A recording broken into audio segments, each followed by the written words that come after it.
Hello viewer, hello follower. Today I want to talk about the what I have been talking about for a long time, the new lower secondary curriculum.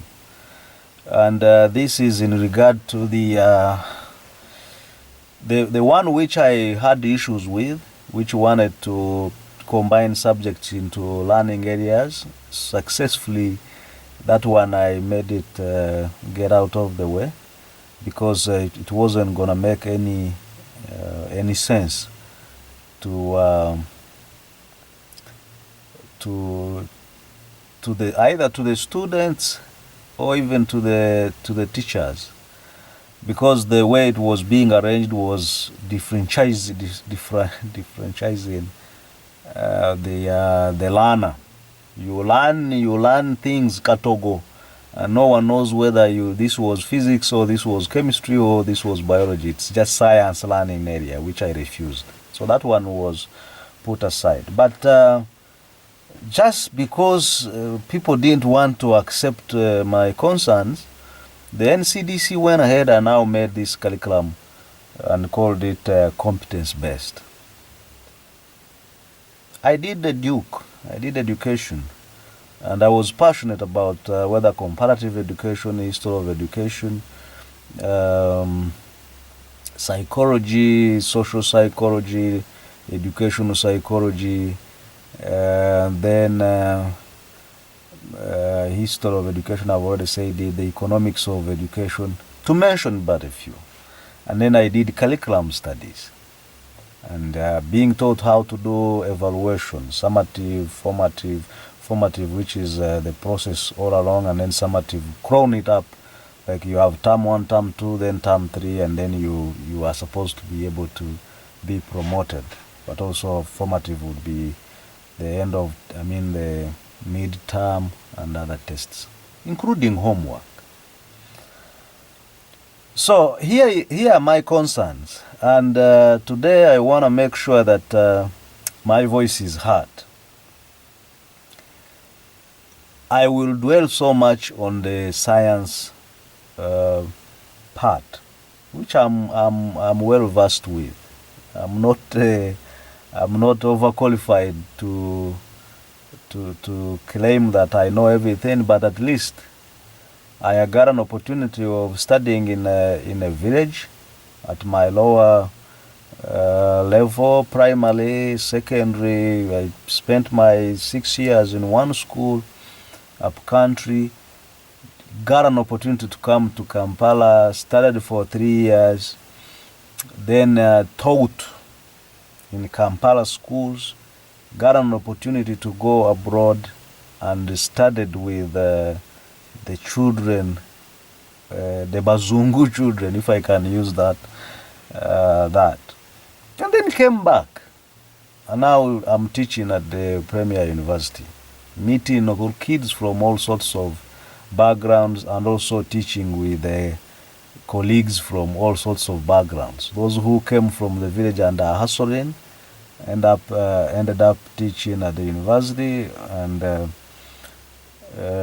those who were around probably just remained to teach in the university, but when they actually wanted to go to their professions, if they were engineers, they are always more interested in doing the engineering and working on projects, government projects around the country or in Kampala. So here is my my analysis. Okay, my concerns as I've been expressing them from the beginning. I teach physics, and as I teach physics, my most interesting part has been electricity and magnetism. So I teach, eventually explain, one should be able to get to know how, Umeme gets electricity from Jinja or from Isimba, and soon from Karuma to Kampala. We studied about transformers. Why do we transform electricity from Jinja, if I can use it as the baseline, from Bujagali, then step it up, bring it here in Kampala, step it down, people use it in the houses. apart from some of us who were taught in the village, and probably we didn't have electricity at home, but there were tubes in the classrooms. But I don't remember when I really switched off and on the lights. You would find, I was a day scholar, you would find them on, and you will leave school when they are still on. Switching them on off is not really something. Maybe even some had a central switch somewhere, so you always see them being on, and maybe when power goes, you see them being off. Well, that aside, each of the concepts in physics has a practical component. You teach pressure.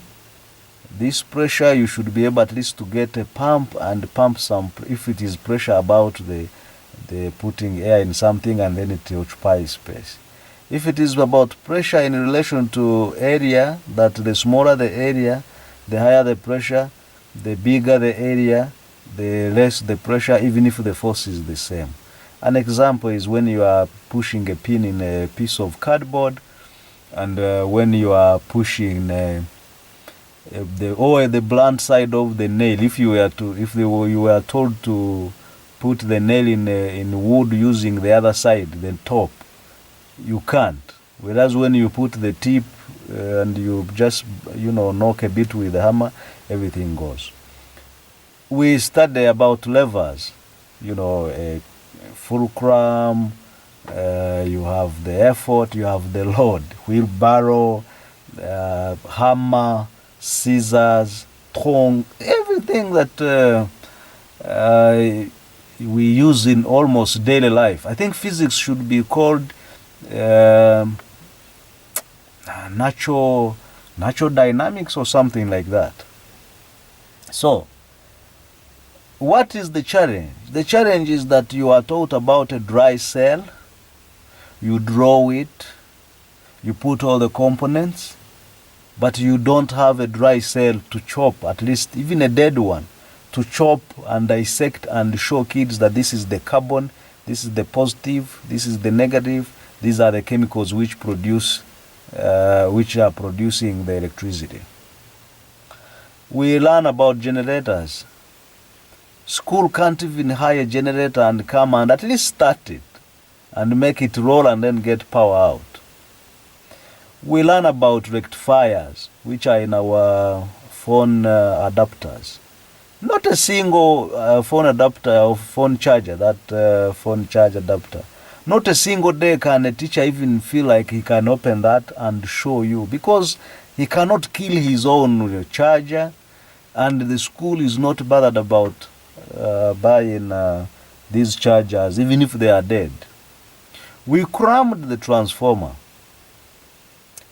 It has an iron core, because iron is easily magnetized and easily demagnetized.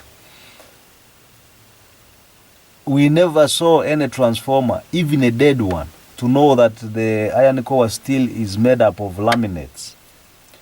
We studied about electromagnetic induction, that when you get a conductor and push it through the coil, and get a coil and get a magnet and make sure there is a change in a magnetic field, you produce electricity. We never did this practical. A magnet and a coil, and then you produce electricity on a Sena zero galvanometer. We couldn't do this. Now, if we couldn't do these simple things which I have talked about, and then you think by changing the curriculum, by changing the write-up, and you say now it is competence-based, we shall make the child try to make this experiment of electromagnetic induction. But they don't have the coil, they don't have the magnet, they don't have a Sena zero galvanometer. So they will still fantasize about it. They will be the ones, yes, who are making the notes. You need to have a coil, you need to have a magnet. You should move a magnet in and out and check what happens to the Sena zero galvanometer, or you should move the coil in and out of the magnet and see how it is responded to by the Sena Zero galvanometer. So at the end of the day, you do that, and when we do that, still we have remained theoretical. And then there is this challenge of saying that their time should be reduced so that they can have more time to do these science projects or any other projects per se. Please, the thing that we lacked before were lab equipments. Up to now in the university, this semester I taught a course, I could not do practicals because the selected practicals, the equipment is not there. This is the premier university. Last semester, which is now similar to the semester I'm going to, I had 147 students. They are supposed to be doing, I think, 4 or 5 experiments, not because they can't do many. The other one's equipment is not there. And the experiment that had most sets, I think the highest number of sets were 2. I have 147 students. And this is at the university. And I'm training teachers. I'm supposed to be giving practicals to teachers so that when they go, they make sure that they explain to the students with good knowledge. So I can confess that I am still just being theoretical at a university level, when it should be okay that whenever a student is free and once actually he has read something in the library and it's so interesting, he says, no, let me go to the lab and see whether I can connect it and it comes out. Anganzi, that can't be done. I did the experiment of the I landed on a coil in the lab, which was almost like in a trash. Then got a magnet, tried out. By then I had like a small magnet. When I put and it worked out, that's when I got a big magnet, I made electromagnetic induction to come out alive. And that changed my way of explaining that part of electromagnetic induction. Talk about optics. Talk about mechanics. If we do not provide equipment, so that what we are terming as competence-based is when we let these kids go in the lab and work on their own. That's what they mean by competence-based. Competence-based should not be improvisation. That because we do not have optical instruments in form of a telescope, then we just pretend we are having like a pipe and we fantasize on how we could have looked at the moon or any other planet in the skies. And then we write a report and present and say, this is how things should have been done. That's not going to help us as a country. So for me, what I thought would have been done, or if I could, what I would have done, yes, we need to change the curriculum, but not just paper. I would have first supplied all schools with lab equipment and made sure that I put a circular that now students can be able to do A, B, C, D in the lab. Then I would now start with the UNEB to start questions testing whether children had enough time on their own to practice on these few things. Then the feedback from UNEB after a couple of examinations then would enlighten my decisions on whether now we need to put it in paper, that when it reaches 2:30, or 3:30 in the evening, children should now go for projects. So this is my concern. We failed to provide equipment to the students. So now we want them to improvise. What will be the end result? As they try to improvise, they are going just to be looking for something that can make them impress the teacher. So they go pick plastic bottles, then try to measure their circumferences.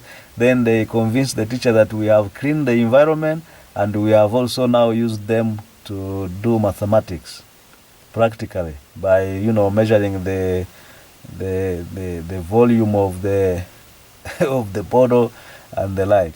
I'll give you a small story. While we were doing our math methods at the university, one of the lecturers gave that kind of scenario that you can actually make mathematics interesting.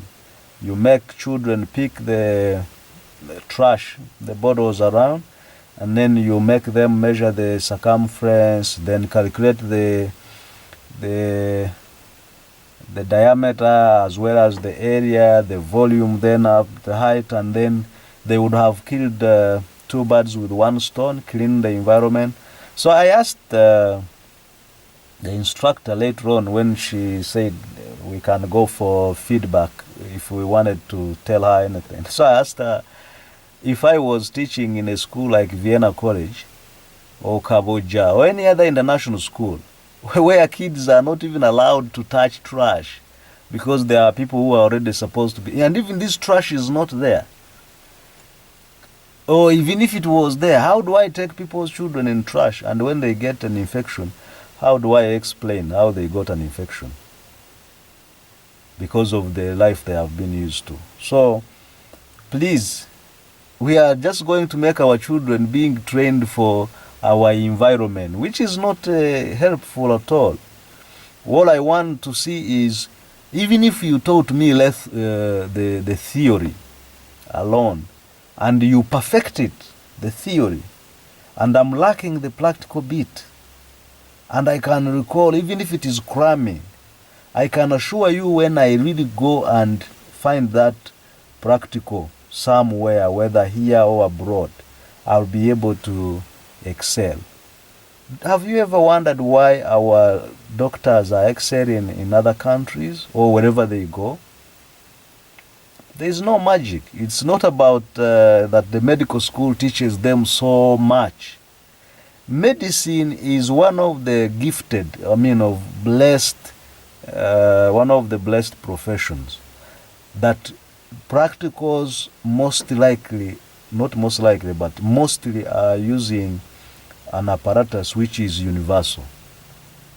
When they are teaching you about anatomy, they will use the dead body. My body of an African is the same as of a European, same as of an Asian, same as that of an American. The only thing that changes is the skin. It's like if you split an apple which is green, you'll find the inside part of the apple is the same as that one which had the purple top. The racism bit we suffer is just on the construction of the mind because of the environment we live in and how we perceive things. But no one segregates the apples or chicken. There is black chicken, there is white chicken, there is brown chicken, or whatever tinted it is, or dotted. Once they have plucked off the feathers, we lick ourselves at KFC the same way, irrespective of how the chicken looked like. So medicine, people who do medicine are blessed that you do anatomy in Uganda. When you go to UK, the person is brought, it is about the liver, it's the same liver. Once you go inside the body, no one has a different liver. If it is blood, apart from a group or whatever, it's all red blood with white blood cells and red blood cells. So the medicine people are lucky that for them as long as, but also what I want you to understand is that we used to think because medicine has high points, when you graduate probably you'll be getting hundreds of millions. And everyone knows that before the enhancement happened, you would find this health center for chaps were being given 700,000. Even the interns were crying that they are being given small money doing all the donkey work. The cut-off points were always put up to reduce the numbers because the cadavers the dead bodies that are used for anatomy and practicals are very few. So you have to make sure that you reduce the number so that you take care of the people. Even architecture. Architecture, you would think that when somebody becomes an architect, he just goes picking money from on the street and picking here and there. But until you get a big, project and you do some nice construction and you get that reimbursement, it's not automatic that when you finish you get rich. But the numbers have to be few so that students can do projects with intimate supervision. So you need few numbers to make sure that lecturers or instructors are able to give the good knowledge given the sensitivity of architecture. This is where people live. You are building a building where people will live. Also, you are building buildings which will shape the way the city is perceived. So, cut-off points are just to make sure that you allow what you can afford. Not that the higher the cut-off points, the better the course. Some people have been admitted on architecture, and at one point they wish they could change. Some people have been admitted on what one could call not a good course. They end up in good opportunities. Someone does BSc, goes for a petroleum course, after doing geophysics, becomes an expert in oil exploration and is an expatriate in a country abroad and is doing amazingly well compared to whichever other course someone did. So we rushed. I warned. Some people, when they see me talking, they think I like limelight. That's what I am that's what I'm finding out of recent, that when people see me go on TV, not on TV, but when people see me online and I'm posting a video, they think I would be there, and then I just come out to make likes. Or no, I sit and think. I watch news. I see how people are analyzing things. I listen to talk shows, and I try to understand. I've been on talk shows. People don't care. You're just waiting for the next. You are just waiting for the next break so that they do their commercials, and then you again talk. And when the show is done, you all laugh and go. I learned this when I was still at campus. We were hosted on a radio show by a friend from campus, and I thought I was trying to explain things. The presenter was like, no, now we are in a break. We started just laughing and whatever. Break ended, we chap, and the show is done. Someone counts how much commission they got from the show, and then they get their salary. I think I try to make sure that I see how things can be done for the betterment of this country. I am not interested in, if it was the limelight, why I would just get my camera, go on a beach, probably with my belly out and whatever, and who wouldn't want to watch when I'm with somebody and having fun at the beach? So it's not about likes. I'm not looking for popularity or likes. All I'm looking out for is, can we do what can make our country move forward? So here we are going to have a challenge with this competence-based. Now children are at the mercy of the of the teacher. He's the one to assess eventually, and he has no marking guide. Previously, he would have to first have a list of the marking guide showing the questions and the answers. So it would be easy for somebody to counter check and say, they did this test, this question, the answer was this, they put this answer, and you marked it wrong. Now they just be there, children are presenting, but the discretion of the teacher says now 1.5, 2.2, presentation skills 2.1, total 1 point something. I am too skeptical, because you cannot reduce the time of theory and you do not have the practicals, fully-fledged practicals. Even if you have labs, especially in chemistry and biology, most of the schools lack reagents because they are not cheap. And then you tell me that now students will be competence-based. They will feel like they are now, we are now in charge. But at the end of the day, they will not have the theory to compete on an international level. That's where my concern is. When I went out, I found that I had covered what they are also covering. What I was lacking is to make it practical, the application. When I was studying in electromagnetism, and I was studying about cylindrical coordinates, and I was studying about why we have to put a dielectric in between the two cylinders, I could not imagine that that is the same thing with banana cable. That's why they have that bit. Until when now I got to see people now relating it to the electromagnetism. So until when we really have, as a country, that we want to do our things, if we are still begging for support when we get Ebola, we are looking for support when we get a small bit of challenge, then I doubt that we are going to just be saying that we want to be independent in this. In sciences, there is the same science, the same biology in Uganda, same biology in China, same biology in the United States, same biology in Canada. Plants grow the same way. People, digestion is the same. No one holds their digestion in Uganda from different. Physics, the electron in Uganda is the same electron in China, is the same electron in the United States. Same as a magnet. So provide me a magnet. Then judge how I'm using the magnet. But you cannot say, I'm not going to provide you a magnet, and I'm not going to tell you much about the magnet.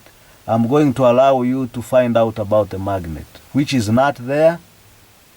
You want me to find much about the magnet, which I don't have. And then you are not even telling me much about the magnet. So I don't have the textbooks to find out self-study.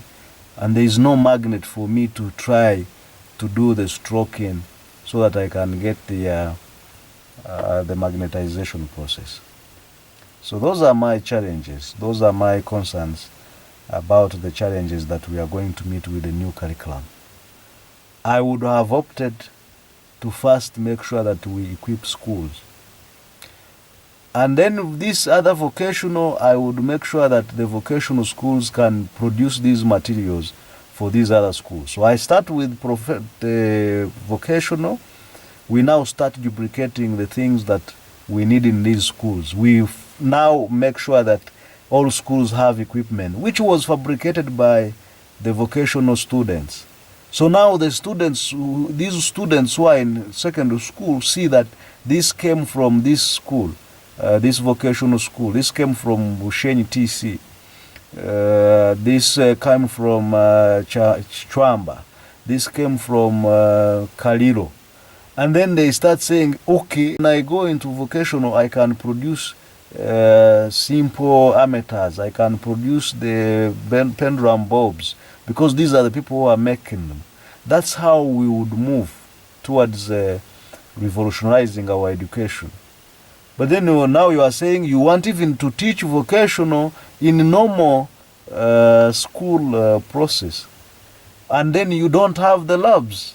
You are not putting the lab equipment to do that. Because in physics, if I taught the way the textbook, the way Abbott states the things, or Tom Duncan and Nericon, if I was to teach and practice, put into practice what they have put together in these textbooks, I would produce an engineer at the end of the day. Even at the university, if I'm teaching electricity and magnetism, if I was to put into experimentation everything that I teach in electricity and magnetism at the university, this chap would get out when he can fix everything after they have put it into practice in the lab. But I chop in class numbers.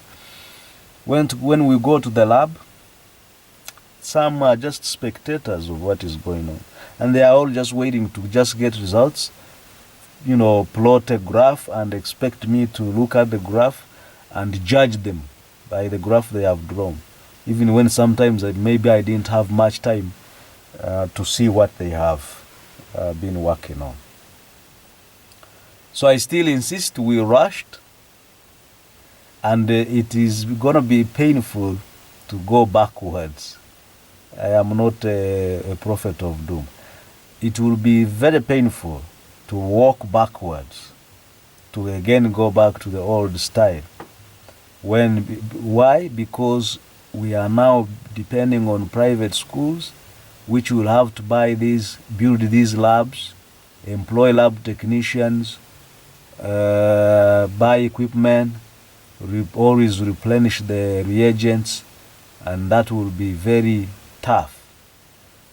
So government should be ready to have a big chunk of money to make sure that they can subsidize these lab equipment and donate them to these schools. Government should be ready to have a plan B of how reagents can always be gotten. Whether we can always now have industries which are geared towards producing the things that we need to be using in schools. Otherwise, in a few years after this cycle, by the time these reach S4, they reach S4. I don't know how S4 now will be asked, and things will be different. So I'm informed that the A-level one is also being changed into competence-based. I haven't seen the concept, but I'm tired. I'm tired of being looked at as somebody who is just talkative, when actually I do research, when I inquire from my students who are teachers how things are being done, how they are finding things. And so for the A-level bit, I wanted just to relax, and I let people do whatever they are doing. I have evidence that I try to talk. And when I talk, I thought somebody would pick interest and invite me, because my contacts are everywhere. I even wrote to NCDC. I think I also wrote to Ministry of Education that time when I was trying to refuse the learning area curriculum. Nobody bothered to say, okay, you come, let's give you a chance to present your way of looking at things. I don't need money. I don't need money. I don't need any facilitation. I would drive there myself, make my presentation, then you can now educate me and show me how I'm confused if I am, and then we would grow peace together and say, okay, I would say now I've understood where you come from, and then, but I do research. I do research. I ask. I make a poll from my former students. I had to inquire from my colleagues. I inquired from colleagues from other places, and it was not in good faith. You cannot decolonize science. Science is universal. You can decolonize literature. I don't care. I don't know how much. I don't have much in literature. You can decolonize history. I dumped history at senior 3. You can decolonize geography and concentrate on your own stuff. If you have polders in Uganda which are at the Queensway, but you still always get flooded because you did not understand why you were studying polders. You have the irrigation schemes all not working because you did not take Rhinelands so serious, to mention but a few. So all in all, it will be very painful to the country to make a But also it will be it is not painful for the country now to for the government to provide equipment across. It should be across all public universities, because for a long time Gulu University would trek all the way from Gulu to come and do practicals at Makerere. They would have per diem, they would have to sleep in a hotel, pay people at Makerere, until when I asked them, really, can't you save this money and buy an oscilloscope at least each round? They use that one oscilloscope. Next semester the money buys another, and in a span of 5 years you would have your fully equipped laboratory. I no longer see them coming to our lab, our electronics lab, for practicals. So it's common sense. Let's first provide equipment. If equipment does not make us produce something, produce a better student, then we can imagine now almost in camp, almost most of the homes now, they have good those who do TikTok and the like, they have this nice equipment. They buy it because they know when they use it, their video is looking good. No one forced them to buy them.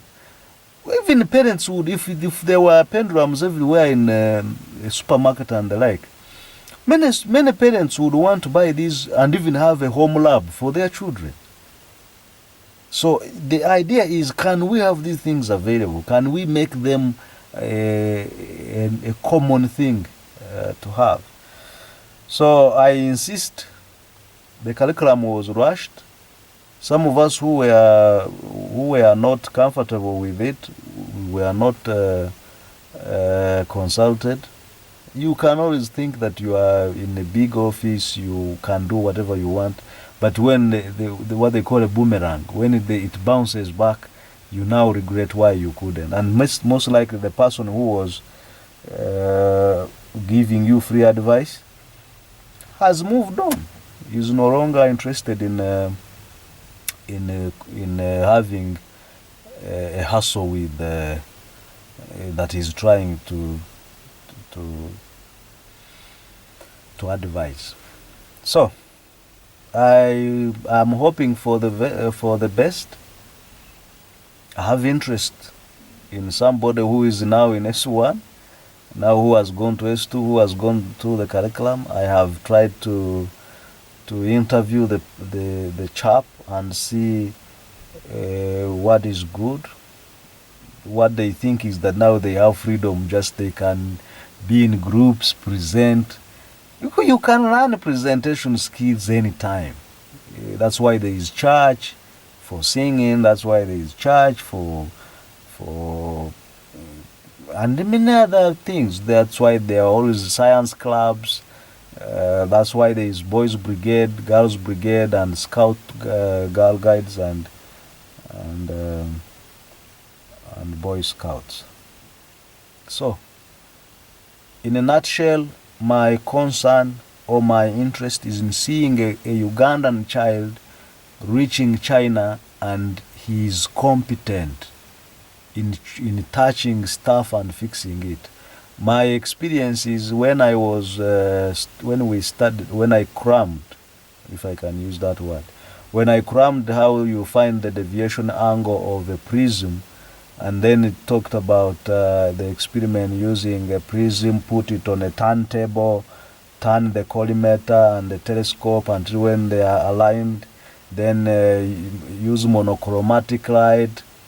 It was like a table. I was wondering, a table is like what? Now when I reached the campus and I looked at the setup, just a small round thing like this with angles engraved on the whole stuff, and when you turn you can know the angle you have turned, and then when you have received the whole light as it was, you now know that the deviation angle is this minus this, and you get it. I was like, if I had seen this, why would I cram it? I would just explain what is going on.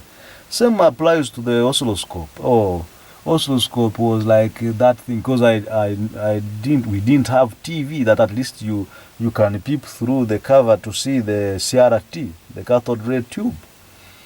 You reach campus, you see the share of the oscilloscope, you see the plates for the horizontal deflection, and see the Y plates for vertical deflection of the electrons, and where the electrons are supposed to land. Everything becomes easy. Please, government, NCDC, tell government to avail equipment to the students. The moment we have equipment as teachers, the moment we have reagents, we shall teach everything. Even the time will reduce. Because if I go in the lab and get my coil and do electromagnetic induction, I'm not going to write all the stuff of the laws. Faraday's law, when the rate at which you change the flux is proportional to the induced EMF. They would have seen it already, that when I was speedy, it was moving at a high rate. When I was slow, it was not moving almost at all. And then I will change the poles, it goes this way. Change the pole, it goes this way. And then I say that is Lenz's law.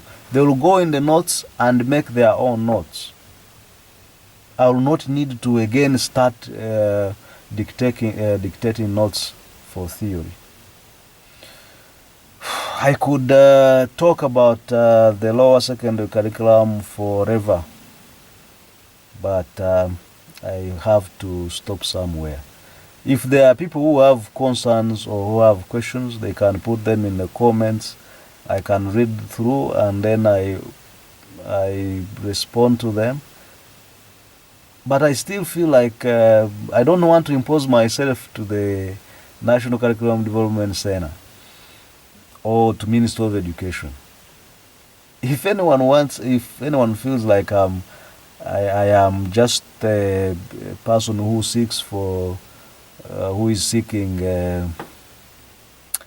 self-exaggeration, like somebody said, please, it's not that I'm trying to exaggerate my sense of improving my sense of exaggeration, or whatever you called it. I am trying to see the country move forward. Anyone I have taught at the university or anyone I taught in secondary, I'm always interested in seeing that they understand what I'm teaching to the practical level and application of what they study. I am glad I have applied whatever I have studied almost, especially in a field which I'm so much interested in, the electricity and magnetism. I wire my stuff where possible. I fix my stuff where possible. And for me, that shows that I did not go to school and wasted my fees, because I'm putting into practice what I studied. So, on the issue of secondary lower curriculum, I just pray that all will go well. If the government gives practical equipment, all will go well. If the government continues being hesitant and lays back and relaxes, there is no much deal we would have done in terms of the new curriculum. Students will still be doing stuff for the sake of doing stuff, and they wouldn't benefit anything. They will pretend that they have learned presentation skills, which they could learn from anywhere else or doing anything else. In A level, there is GP, general paper. You can use that for testing the logic and presentation skills of the students in general paper. In O level, there were things like civic education or whatever. We could just add when I was abroad, we had a course called Experts in Team. People from different departments and, civil engineering, physics, computing would come together and choose a particular topic. And for example, you want to solve, let's say, flooding in Kampala. So you start working on that. Each one brings the ideas. Then you have times for presentation. So you learn how to present, you learn how to make a PowerPoint presentation. Eventually you go out with a skill. Not that you can do that in every, in every subject. Some subjects, like mathematics, you want to chop numbers and understand how you are chopping numbers. When now you say, you tell us how you would find the circumference, each one has, like if you are not limited to solve a quadratic equation, each one would approach it in their own way. Someone would approach it using the bulldozer, the formula. Another one can approach it using the completing squares. Another one factorization. Another one plots a graph and gets them. And then all of them get the same answer. But probably the teacher would have to be strict and say, using the quadratic equation, I mean the equation, find out the solutions of the quadratic equation. Then you are all supposed to do that. Not that if he said find the solutions, anyone can do. So at the end of the day, he must be equipped with all these so that he does not misjudge anyone. So that's in I can say that in a nutshell, that is that's my analysis of the lower secondary curriculum. Lab equipment would have made the old curriculum to be competence based, because you would want to take the children in class, and once you have showed them how a pendulum works and swung it, then they would go in a textbook and make the notes. Even themselves make nice notes, because they have seen what you are talking about. The reason we hustle with notes is because we don't have equipment. So at least we make them understand each and everything theoretically. But when they see it practically, everything becomes very easy. Well, I could talk and talk and talk, so I want to thank you for having listened all this far. We meet again in another topical issue, or when actually I'm probably answering any comments that may come up from this talk that I have done. Have a good time.